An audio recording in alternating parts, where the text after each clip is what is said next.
My name is April Thompson and I am 28. If you had met me a few years ago, you might have thought I was quiet, maybe too gentle, the kind of person who avoids conflict even when she's hurting. And honestly, you would have been right. I grew up believing that if I stayed calm, stayed respectful, and worked hard, everything would eventually fall into place. I thought family automatically meant love, and parents automatically meant safety. But life has a way of showing you the difference between what you believe and what is actually true. I was born to two people who, on the outside, looked like committed, responsible adults. My father ran a small contracting business. My mother taught English at a private school. We lived in a clean home in a decent neighborhood with enough food on the table and clothes that were always neat. To everyone else, my life looked ordinary and fine. But behind closed doors, behind the smiles and polite greetings, there was something hollow, something cold. My parents, especially my mother, treated love like a currency you had to earn. If you achieved something, you were praised. If you didn't, you were ignored. And if you made choices that didn't match her ideal picture of what a daughter should be, she made sure you knew you were an embarrassment. Growing up, I kept trying anyway. I brought home good grades. I followed every instruction. I tried to be the good daughter who never disappointed them. But nothing ever seemed enough. Even small mistakes, being 5 minutes late, getting a B instead of an A, forgetting something insignificant became reasons for silent treatment or passive-aggressive remarks. When I reached adulthood, things didn't magically get better. My mother always had a way of reminding me that in her eyes, I wasn't living life correctly. My job wasn't good enough. My friends weren't high class. My hobbies were too simple. Every choice I made, she found a way to critique, but I still wanted her approval. I still wanted to feel like I mattered. That's probably why what happened later hurt so much. And why what I did afterward felt necessary. Not cruel, not petty, just necessary. It all started shifting when I met Daniel. He wasn't flashy. He wasn't domineering.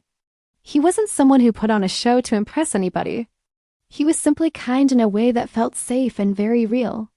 He worked in tech, quietly successful, not loud about it. And he treated me like a person whose thoughts and feelings mattered.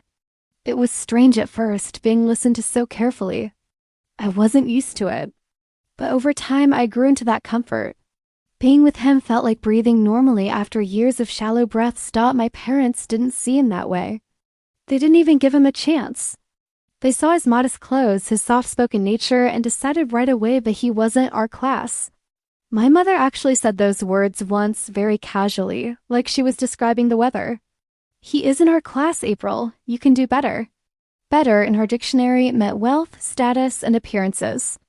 Better meant someone she could brag about. Better meant the kind of man who looked impressive in a group photo. Love, kindness, compatibility, those things didn't even make the list. I defended him quietly at first, trying to reason with her, trying to make her see beyond her own narrow standards. But she refused. And when she realized I wouldn't break up with him, her disappointment turned into something harsher. She began nitpicking everything: my clothes, my hair, even my voice when I spoke about him. She acted like my relationship was a personal insult to her, but Daniel never reacted. He never told me to choose sides. He only ever said, "I'm here. Just do what feels right for you." And hearing that, it was the first time I realized how starved I had been for gentle love. After 2 years of dating, he proposed. It wasn't in some dramatic, movie-like setting. It was simple. It was quiet. It was honest. We were sitting on a small pier by the lake where we often went for walks. The water was calm. The sky was soft with the fading sunset. And he just took my hand and told me he wanted a life where we both felt seen and supported. A life with kindness first. And I said yes. Of course I said yes. I felt like I was choosing peace for the first time in my life. Telling my parents was a different experience. My father stayed mostly silent, which was typical of him. He always avoided getting between my mother and anything she had strong opinions about. And my mother? She didn't congratulate me. She didn't even smile. She stared at me for a long moment, then asked, "Are you sure? You're going to marry that?" That? Not him. Not Daniel, that. I didn't cry, though.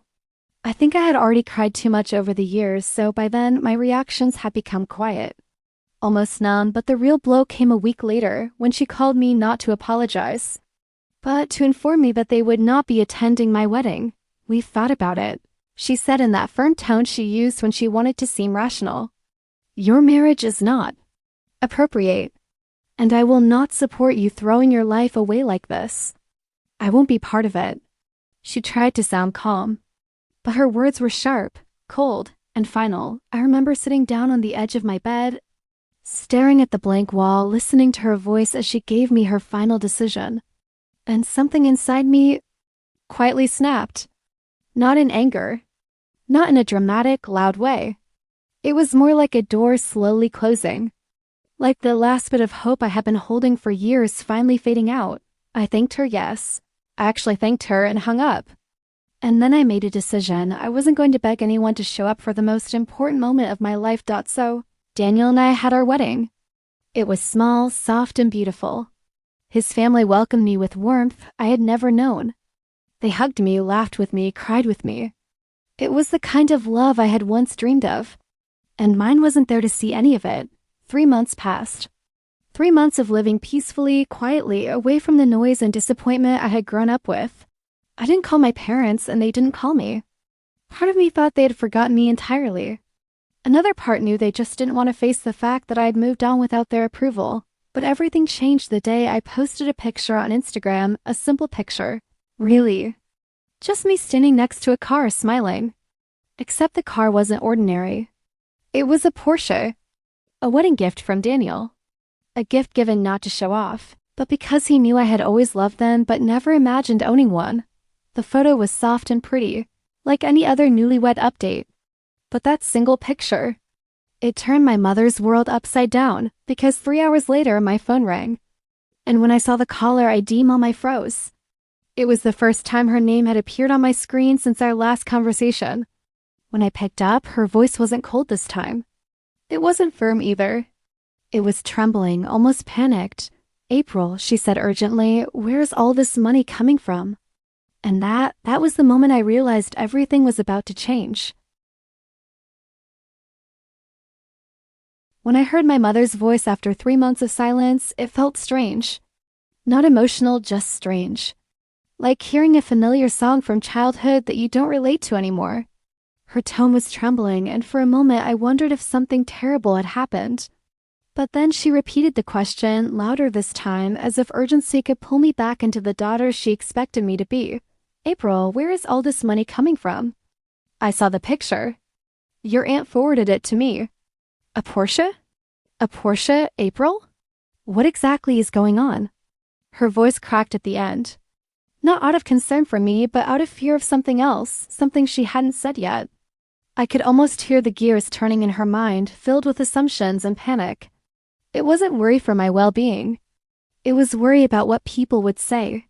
Why her daughter, the one she thought was making a terrible life choice, suddenly looked successful. I leaned back in my chair, letting the silence stretch for a moment. I could feel Daniel's presence in the kitchen, making tea, humming softly. It grounded me. It reminded me that I didn't live in that old emotional prison anymore. "Mom," I finally said, keeping my voice calm, "why does it matter?" That question startled her. She inhaled sharply, like I had slapped her with words she never expected. "What do you mean, why does it matter?" "You posted a picture with a luxury car. A car worth millions. Are you in some kind of trouble? Is he your husband doing something illegal? How did you get it?" There it was. Not a single "how are you?" Asterisk, not a single "are you happy?" Asterisk, not even "we miss you." Just fear of scandal. Fear of being left out of something she suddenly wanted to claim. I almost laughed, not out of mockery, but out of the pure irony of it. 3 months ago, she had spoken like my wedding was a shameful mistake. Now, the moment she saw proof that my life didn't collapse the way she imagined, she was desperate to understand. "It was a gift," I said. "From my husband." She fell silent. Completely silent. I could almost picture her face, the way her eyebrows might have knitted together, the way her lips tightened, the way jealousy or disbelief crept into her expression. She had believed Daniel was beneath me. She had told relatives before my wedding that I was choosing a life without ambition. She had whispered to extended family that I had married poorly. I learned that from my cousin weeks later. When she apologized on behalf of the relatives who didn't attend because of my mother's gossip. And now? A Porsche was shattering her narrative. Your husband? She finally whispered. He bought it? Yes, I said. He wanted me to have something I always dreamed of. There was a pause. A long one. Calm yet tense. Then she snapped. Since when does he have that kind of money? His job well, he didn't look successful? I completed her sentence gently. That word hung between us. She didn't respond, but I could hear her breathing fast, uneven, anxious. For the first time in my life, her voice didn't sound superior. It sounded scared. But not scared for me. Scared of what she didn't know. Scared that she'd underestimated something. Scared that she might look foolish for judging him too soon. Mom, I added, keeping my tone level and soft. You didn't come to the wedding. You didn't want to know anything about my life. So why does it matter now? Her breath hitched again. April, don't talk like that. We needed time. We thought you were making a mistake. We thought you weren't thinking clearly. You rushed everything. You didn't listen to us. I sighed quietly. These were the same excuses she always used. Every hurtful decision she made could be translated to, I did what I wanted. And I expect you to understand without me ever apologizing, Mom. You said I was throwing my life away. That was not what I meant, she fired back instantly, using her usual defense. I only meant that you deserve stability. You deserve someone. Respectable. The word respectable made something inside me tighten, but I didn't react emotionally. Not anymore. You didn't even meet him properly, I said. You decided everything based on what you imagined. It wasn't imagination, she muttered. It was instinct. I let her words hang there. Slowly, I realized she hadn't called for me. She had called for reassurance for her own ego. She wanted confirmation that I wasn't doing better without her approval. She wanted proof that she still had control over my decisions. Or at least over the story she told people, but the truth was simple. I had built a life without her, and it scared her. The silence stretched until she finally spoke again, more gently. April? Can we talk? Properly? Can you come over? Your father wants to see you too. I almost smiled at that. My father rarely wanted anything unless my mother directed it. He was a quiet man who floated wherever her decisions carried him. That wasn't love. That was surrender. I'm not ready for that, I said, my voice steady. Talking on the phone is enough for now. She didn't hide her disappointment. But why not? Why can't you come home? It's been months. Because, I answered honestly, you didn't want to be part of my life when it mattered most. There was silence again. A heavier one this time, then she changed her tone altogether. It became softer, almost pleading. April. People are talking. I blinked. About what? About you, she said carefully. About the car. About your husband. About your life. You know how people gossip. You know how relatives are. There it was, the truth she was avoiding. She didn't suddenly care about me. She cared about the noise around me. She cared that relatives were asking how her poorly married daughter now owned a car more expensive than the combined value of their house and her jewelry. And she hated not having an answer. I don't owe anyone an explanation, I said, but I do. She suddenly snapped. I do, April.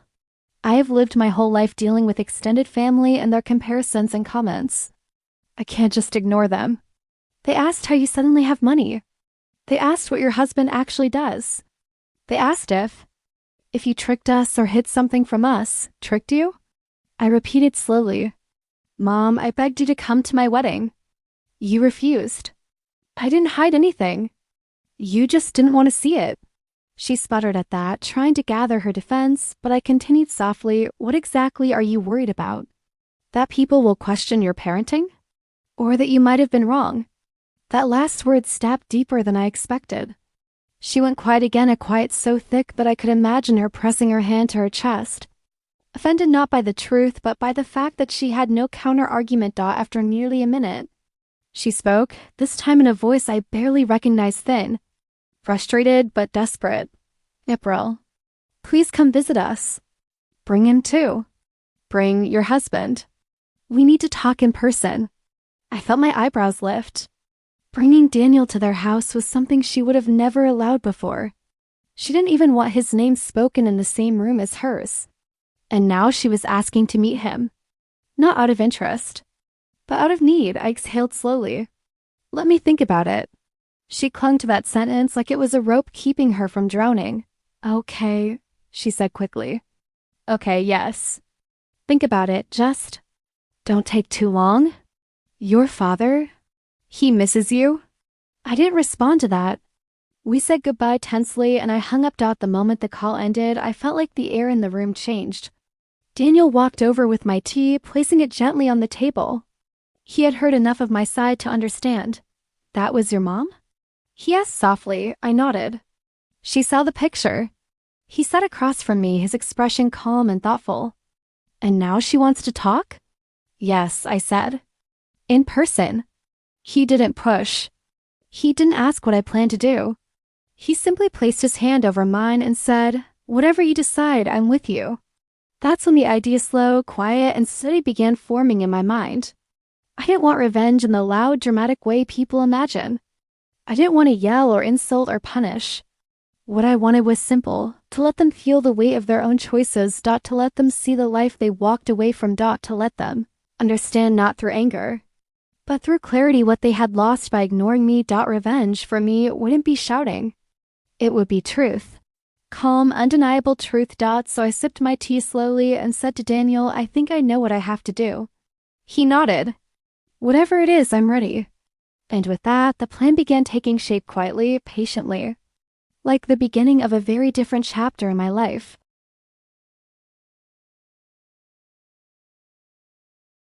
That evening, after my mother's call, I didn't immediately decide what to do.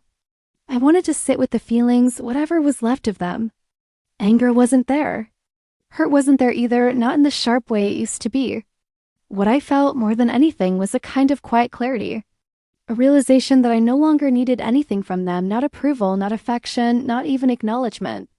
That made everything easier, simpler, almost peaceful. But with that peace came a thought I couldn't ignore. If my parents wanted to see the life they dismissed, then maybe I would show it to them. Not to boast. Not to prove anything childish. But to let them face the truth they had tried so hard to avoid, that I had built something beautiful without them. And they had no part in it. Daniel and I sat on the couch later that night, the TV on but mostly ignored. He was reading an article on his tablet. I was staring at the ceiling, replaying my mother's voice in my head, not because I missed her, but because I wanted to understand the tone between her words. She didn't call for me, I murmured at one point. She called for her image. Daniel glanced up. You know that already? I nodded. Yeah. I guess I wanted to hear it out loud.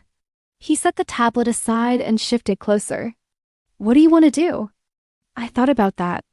Slowly, deliberately. I want to go, I said finally. But not for them. For me. I want to walk in there without fear, without guilt, without needing their approval. I want them to see who I am now. Not who they imagined.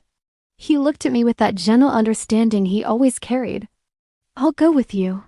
I know, I said quietly, but I think I want to go alone first. His expression didn't change much, but his eyes softened. If that's what you need, then that's what we'll do. And just like that, the decision settled inside me. I would visit them, but on my terms, not as the child they used to command, but as the woman they underestimated. The next morning, I woke up before sunrise. I brewed coffee, sat by the window, and let the early light calm my thoughts. I didn't tell my parents I was coming. I didn't want to give them time to prepare, to rehearse excuses, or to craft some narrative to soften their actions. I wanted them as they were, unfiltered and honest. Before leaving, I grabbed the keys Daniel had left on the kitchen counter. He must have known what I would choose. It wasn't the Porsche. It was our other car, simple, comfortable, and not designed to make any kind of statement. My revenge wasn't about displaying wealth. It was about showing them I didn't need them. Not even for emotional stability. The drive to my parents' house felt oddly familiar and distant at the same time. The roads I used to pass every day during high school. The bakery where my mom bought bread every Saturday. The small park where I once learned to ride a bike. Everything looked the same. Yeah, I felt like a stranger moving through an old photograph when I reached their house. I parked across the street and sat for a moment just breathing. The house looked exactly like it always had: white walls, trimmed hedges, the wind chimes my mother insisted on hanging even though she never liked the sound. It was like stepping back into a life I no longer belonged to. I walked up the driveway and rang the bell. It didn't take long for the door to open. My mother stood there for a second. She looked stunned, eyes wide, mouth slightly open. Then her expression shifted quickly, rearranging itself into something trying to look composed. "April," she said, as if she were surprised to hear her own voice. You didn't tell us you were coming." "I know," I replied simply. She hesitated, then stepped aside. "Come in." I walked inside. The familiar scent of her lavender air freshener hit me immediately. The furniture was the same, the rug was the same. Even the picture frames on the walls were arranged exactly as they'd been for years.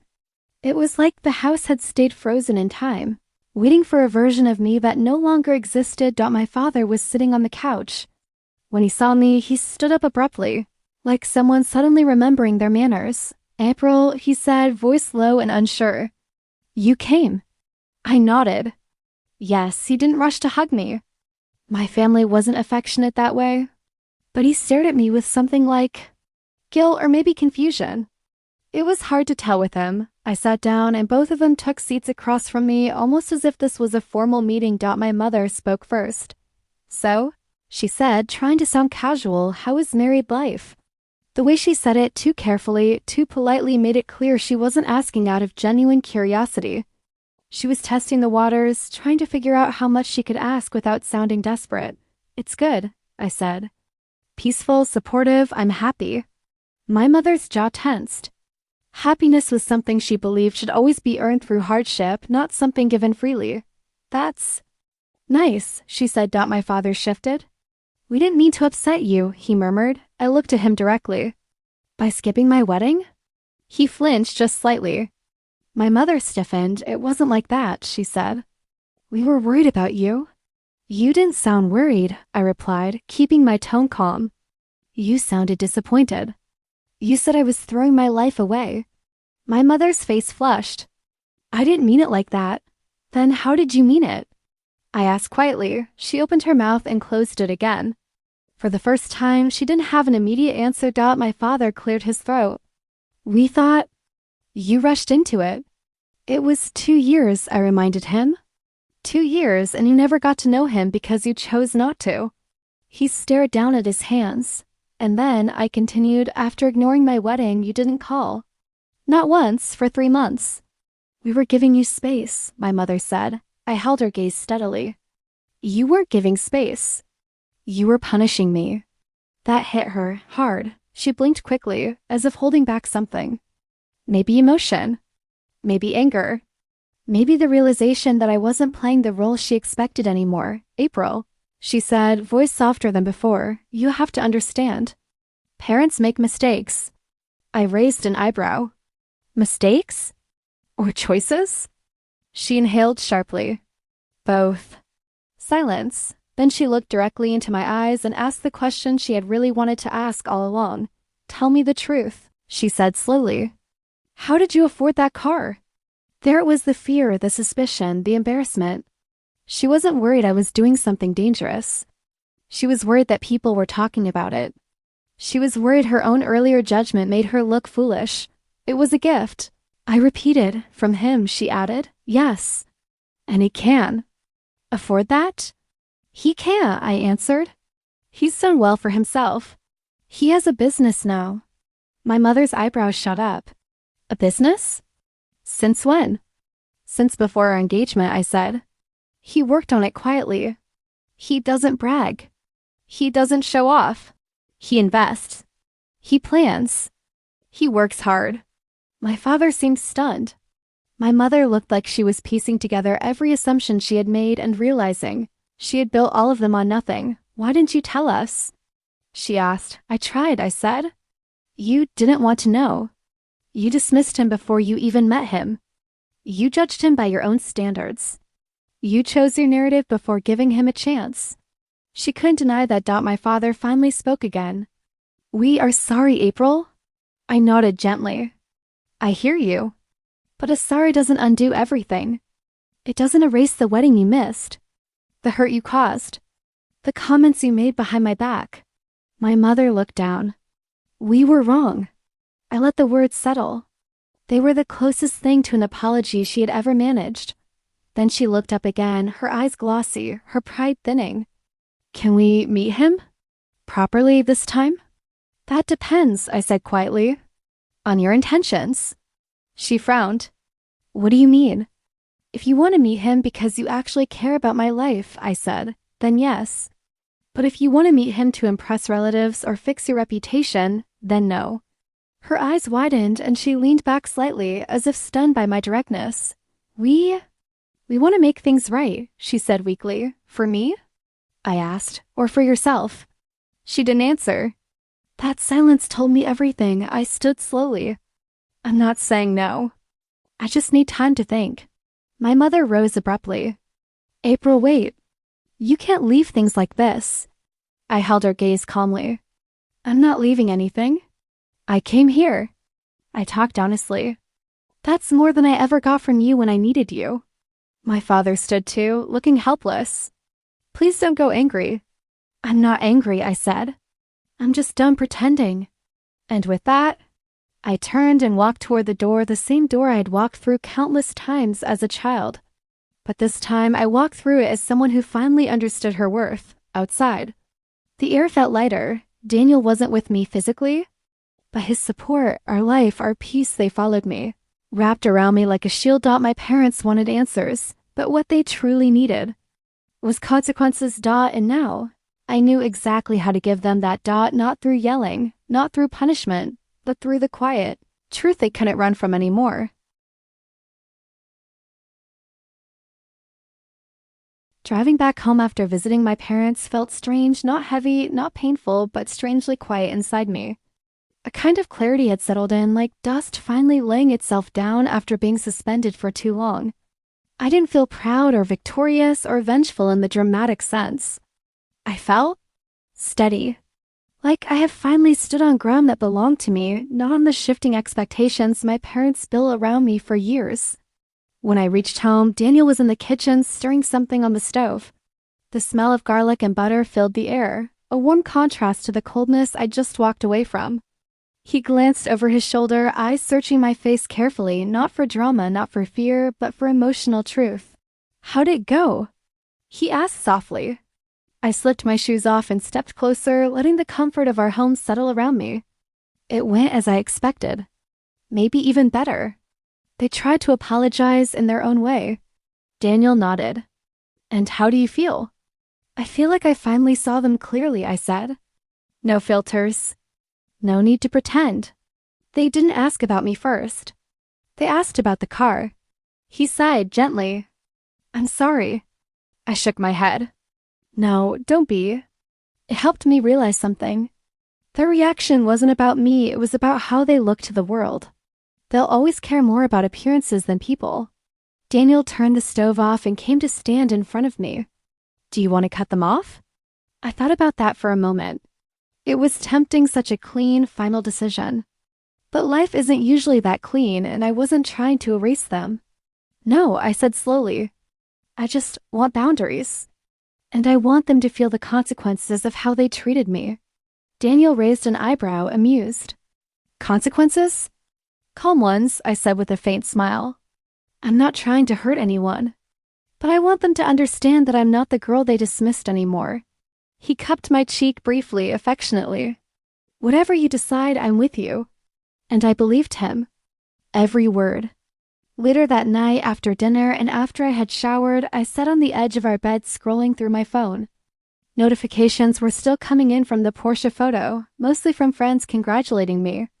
But one message caught my eye. My cousin Lisa. Your mom is telling everyone you married a millionaire and hid it from her. I exhaled slowly. That didn't take long. My revenge didn't need to be dramatic. They were already embarrassing themselves without my help. The next day, I received another message, this time from my younger cousin. Tyler, your mom posted your Porsche picture on her WhatsApp status. No caption. Then another, she's acting like she's been supportive all along. I put my phone face down and laughed softly. Not because it was funny, but because it was so predictable. My mother had gone from publicly shaming my choices to proudly showcasing the results of the very choices she rejected. Daniel noticed my expression from across the room. What happened? She's using my life again, I said calmly. But this time I get to decide how much access she gets. Daniel walked over and leaned on the dresser. You don't seem upset. I'm not, I said. I'm observing. And planning. He smiled, familiar with that quiet tone in my voice. Over the next few days, my parents called several times. I didn't ignore them, but I didn't rush to answer either. I called back only when I had time. I kept conversations short, polite, but distant. No details about my life unless I chose to share them. No emotional availability. No long explanations. My mother, unused to this version of me, began sounding almost fragile. She asked how I was. She asked what Daniel did for work. She asked where we lived. She even asked if we needed anything. That last one made me pause. She had never asked me that before, ever. Still, I didn't give her what she wanted. We're fine, I answered each time. Everything is good. Nothing more. Nothing less. She was fishing for proof she could use, something impressive to say out loud. But I wasn't giving her any new material. A week later, she called again. This time, her voice was different, softer, facing something she couldn't hide anymore. April, she said slowly, I want to talk to you. Face to face. If you're willing? I asked the question I knew she feared. Why? There was a long pause. Because I miss you. I closed my eyes for a moment. I didn't know if she truly missed me or if she missed the opportunity to reclaim control of the story. But either way, I wasn't going to her house again. If she wanted to talk, she could come to my world for once. We can meet for coffee, I said. Somewhere neutral. She agreed immediately. The following afternoon, I arrived first. I chose a calm, quiet cafe with soft music and wide windows. I chose a corner table facing the entrance. I wanted to see her expression the moment she walked in. When she did, she looked slightly nervous, slightly unsure, two things I rarely saw in her. She scanned the room, found me, and approached with a hesitant smile. You look well, she said. Thank you. We ordered drinks and sat in silence for a moment. She tapped her fingers lightly on the table, clearly uncomfortable. Then she spoke. I know I've made mistakes. I know I wasn't supportive. I waited. Calm, unreadable. And I know, she continued slowly, that I hurt you by not coming to your wedding. Hearing her admit it out loud took me by surprise, not because I hadn't expected it eventually, but because she said it without her usual tone of justification. Yes, I said quietly. You did. She swallowed. I thought I was protecting you. I tilted my head. From happiness? She winced. From making a choice you'd regret. The quiet in the cafe suddenly felt louder. I want you to understand something, I said, leaning forward slightly. You didn't protect me. You controlled me. You judged me. And when I didn't follow the plan you had for my life, you punished me. Her eyes filled with something that looked almost like shame. I know, she whispered. I know I handled things badly. I didn't rush to comfort her. That wasn't my job anymore. She wiped the corner of her eye. When I saw the car, I felt shocked. But not because of the money. She paused. I felt shocked because I realized I misjudged everything. Him, you, your choices. I felt like I didn't even know my own daughter. I nodded slowly. Then get to know me now. She looked up sharply, hopeful, but, I added calmly, on my terms. Not yours. She nodded, wiping her eyes again. I'll do whatever you need, April, just don't shut us out. I sat back, observing her carefully. She was sincere. In her own imperfect way. But sincerity alone doesn't erase patterns. I needed her to understand that. I'm not shutting you out, I said gently. I'm setting boundaries. Strong ones. She waited, listening. I won't tolerate insults about my husband, I said. I won't entertain comparisons or judgments. And if you want to be part of my life, it has to be because you care, not because you want something to show off. She nodded quickly, almost too quickly. Of course, actions, I added, not words. She nodded again, slower this time. You'll see. I'll show you. The conversation lingered for a while longer, softer now, warmer, still cautious, but more honest than we'd had in years. When we finally parted ways, she hugged me, not tightly, not naturally, but carefully, like touching something fragile. It wasn't a perfect moment. It wasn't a magical reconciliation. But it was a step. When I got home, Daniel asked how it went. I told him everything, and he simply smiled and said, "Good, but don't rush. Let them earn it." And I knew he was right. The revenge wasn't over yet because the real revenge wasn't in cutting them off. It was in letting them feel the absence of the access they once took for granted. In making them earn the right to be involved. To be trusted. To be part of the life they once rejected. The calm revenge was unfolding, slowly, quietly, one boundary at a time.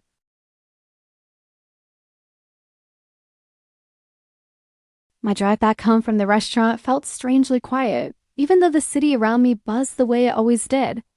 I kept replaying the moment when my father looked at me and then looked away, as if even acknowledging me would betray some hidden rule he had set for himself.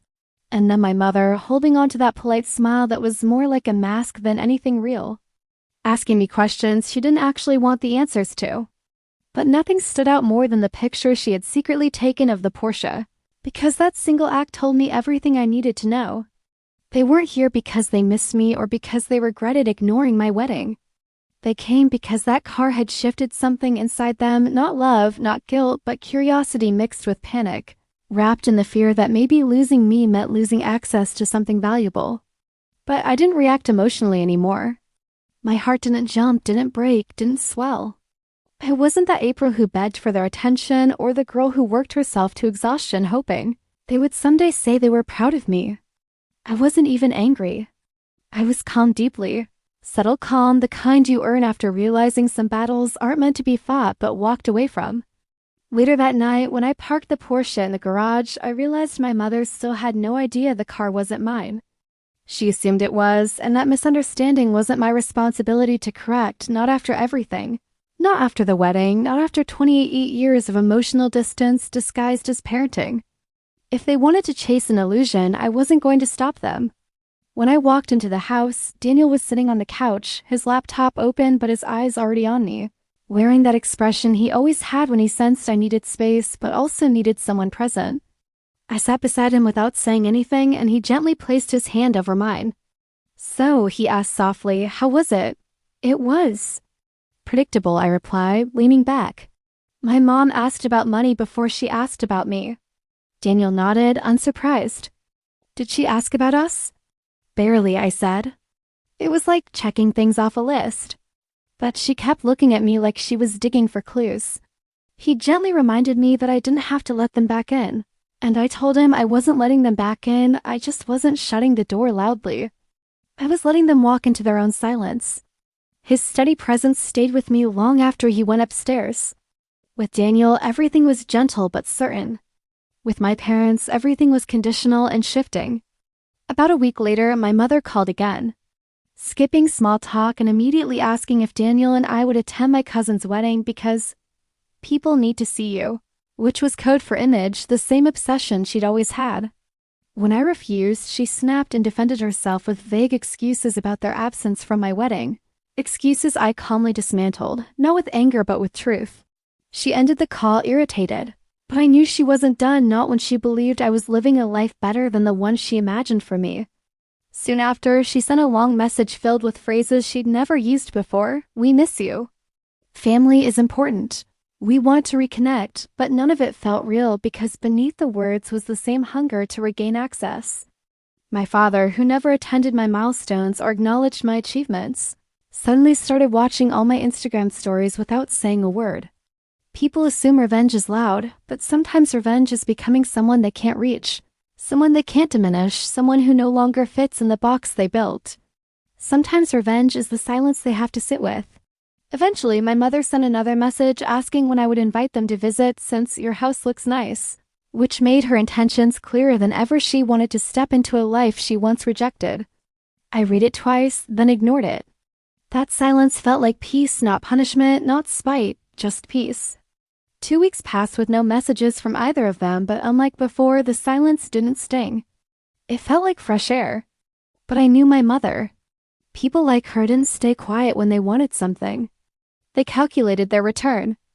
And without realizing it, she was about to give me the perfect opening for a revenge that wasn't spiteful, that poetic, the kind that required no shouting, no confrontation, only truth. The truth she had avoided for years. The truth she was finally going to have to face. The day my mother finally broke her silence began quietly, almost too quietly.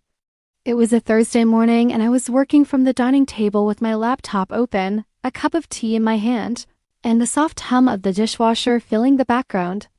Daniel had left for a quick meeting, and the house felt peaceful in the calm way I used to dream about when I was younger, a space where I could breathe freely, without criticism sliding into every corner like a draft. Around noon, my phone buzzed with a call from an unfamiliar number. Usually I would ignore it, but something nudged me to pick up. When I answered, I heard my mother's voice, the same tone she used whenever she was trying to sound composed but failing. "April, it's me."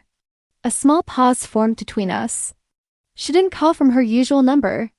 That alone told me she wasn't just casually reaching out. Something had happened. "What's wrong?" I asked, my voice level. She hesitated before replying, "I'm at the hospital." My grip on the phone tightened instinctively. "Are you okay?" "It's your father," she said quietly. "He had chest pains last night. They kept him in for tests." I closed my eyes and let a breath settle. Not panic, just awareness. Concern is natural. Attachment is different. I cared, but not in the old desperate way. My emotions no longer lived under their shadow. "Is he stable?" I asked. "Yes, they're running more tests. I'm alone here," she added, and her voice cracked. Something inside me shifted, not sympathy exactly, but recognition. My mother, who spent years hiding every vulnerability behind pride and image, was now speaking to me, her daughter, because she needed someone. Not something, someone. It wasn't about the Porsche now. Not about money. Not about image. For the first time in months, maybe years, she was reaching out as a human being. "Do you want me to come?" I asked. Her answer was immediate. Yes, I put on a coat, grabbed my keys, and headed out. The Porsche gleamed in the driveway, the same object that started all of this mess 3 months after my wedding.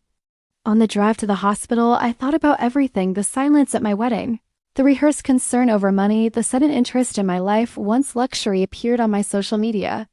But now it felt different. Maybe the situation wasn't the reconciliation moment she wanted it to be, but it was a moment of truth. Life has a way of stripping us down to what we've always avoided facing.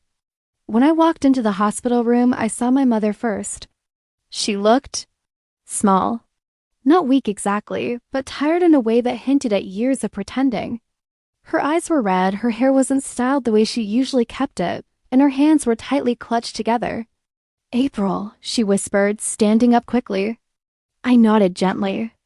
"Mom." My father was lying on the bed, awake but drowsy. He didn't speak, but he looked at me, not through me, not past me, but at me. That alone felt like something. I approached slowly, not wanting to overwhelm him. "Hi, Dad." He swallowed, his voice faint. "You came." "Yes, Mom called." Another pause. Something inside him softened. "Thank you." Those 2 words, simple as they were, struck me. My father was never the type to express gratitude. He was a man who believed emotions were unnecessary ornaments, pretty for others, pointless for himself. But now here he was, thanking me in a way that felt real. My mother sat down again, brushing her eye with the back of her hand. It's been a long night. I didn't know who else to call. There it was, the truth she had buried under years of distance. She didn't have anyone else because she had spent a lifetime pushing me away. And I felt no arrogance in that realization. Just clarity. I sat in the empty chair beside her. We weren't talking like mother and daughter yet, but like 2 women acknowledging a moment neither could control. Hours passed. Nurses came and went. Tests were run. My father drifted in and out of sleep.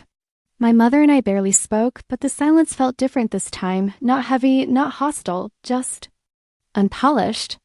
The unfiltered kind that happens when two people are finally forced to face the truth of who they've been. Around evening, my mother stepped out to get some water, leaving me alone with my father. He opened his eyes again, slower this time, as if each movement cost something. "April," he murmured. "Yes, I saw." "Your life," he said, his voice strained. "On Instagram." I didn't react. I wanted him to speak freely. "You looked happy," he said. "Happier than you were at home." I didn't deny it. "I am happy." He nodded, though it seemed to take effort. "Good." Another long breath. I wasn't a good father to you." I felt my throat tighten. Not because his words hurt, but because hearing them felt like witnessing the truth, finally spoken aloud after decades of silence. "I always pushed you," he continued. "Expected you to fit the mold. The family reputation. College choices. Everything. I thought it was right. The way I was raised." I let him speak. It wasn't my job to comfort him or argue. This wasn't a dramatic healing moment. It was a human one. "I didn't come to your wedding," he said, shutting his eyes. "Because I was stubborn. I didn't like that he wasn't from the circles we knew. I thought you were making a mistake." He paused. "I realize now. The mistake was mine." His voice cracked slightly, and something inside me softened. Not forgiveness. Not yet. Just understanding, the first step towards something healing but not rushed. "Dad," I said quietly, "I'm glad you're okay." He looked at me, really looked. "I don't expect you to forget. Or forgive, but I want you to know I see it now." That acknowledgement, not dramatic, not perfect, was more real than anything I'd received from him in years. My calm revenge wasn't loud. It wasn't spite. It wasn't even deliberate at this point. It was simply this, letting the truth reach them naturally in time through life itself. When my mother came back in, she sat down and looked at me with eyes that seemed older than they were that morning. "April, I'm sorry too." I didn't respond immediately. Not because I wanted to punish her, but because rushed forgiveness is just another form of performance. And I didn't perform anymore. "I hear you," I finally said. "Let's take things slowly." She nodded, understanding more than she could say. Over the next few days, I visited the hospital daily. Not to fix everything, not to fall back into old patterns, but to simply be present. My parents weren't suddenly different. Their regrets didn't erase the wedding they ignored. Their apologies didn't rewrite my childhood. But there was something honest now, the first honest crack in the wall they had built around themselves. And in that space, I found a calmness I didn't expect. About 2 weeks later, when my father was discharged, my parents asked to talk before leaving. We stood in the parking lot, the cool air brushing against us. My mother cleared her throat. "April, you don't have to let us in quickly. Just let us try." I nodded slowly. "I'll give space for trying. But I'm not returning to who I was before." My father nodded too. "We don't want you to." For the first time, I believed him. Later that night, when I parked the Porsche at home, I realized something important. The car, the object that sparked their curiosity, panic, jealousy, whatever it was, no longer mattered in this story. It had been the bait life dangled in front of them, exposing their true intentions, forcing them to face themselves. My revenge wasn't the Porsche. It wasn't ignoring them. It wasn't silence. My revenge was becoming someone who no longer needed their approval and letting them see it. It was letting them feel the weight of their choices without shouting. It was becoming the version of myself I used to dream about, calm, stable, loved without them. It was letting the truth sit with them quietly until they realized what they had lost. I went inside and found Daniel in the living room reading. He looked up and smiled as I walked in. "How are you feeling?" he asked gently. I sat beside him. "Lighter," I said honestly. Not because things are fixed, but because they finally saw the truth. He wrapped his arm around my shoulders, pulling me close. "You deserve peace, April." And for the first time in years, I felt like I had it. Not because of reconciliation. Not because of revenge. but because I chose myself and everything else followed naturally. If you enjoyed this calm, emotional journey, don't forget to like, share, and subscribe to my Calm Revenge for more stories told with heart, patience, and quiet strength.